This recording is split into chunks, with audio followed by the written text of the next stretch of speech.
I am currently using something called Pastebot. There's a million things like this. On Windows, you don't even need a fancy application. This is actually built in.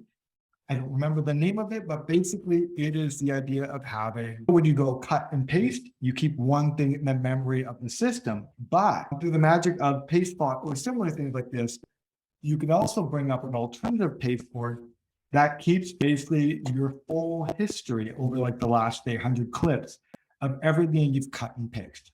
And so if you're like me and you're going between other windows and copying three things and pasting three other things and getting that email, instead of tabbing back and forth between two different applications, what you really just say is, oh, I just want to get these 5 pieces of text. And then so here is this thing. I'm like, oh, it's the bike utility. It also wanted to get this thing in the list, the junk. So let me just, you just really start working through this. It's also really cool because you can search. So you're like, oh, I know I cut and paste something yesterday, but what was the name?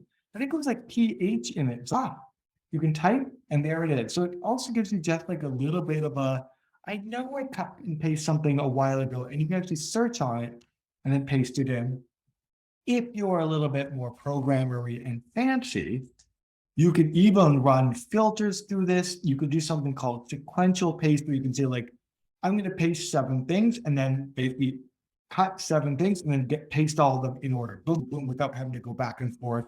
So you can get extra fancy, but even if you're unfancy, I find this to be so useful. It's up there with text expansion, which Brian will show later, in a thing which is, if you spend your life in front of a computer, these are just so indispensable because all we do is move text around. And if we can make our lives slightly easier, it's the huge win. And as I say, this is built into Windows. Us or Macintosh people have to find third-party applications to basically build in a similar kind of functionality. But that is Pastebot.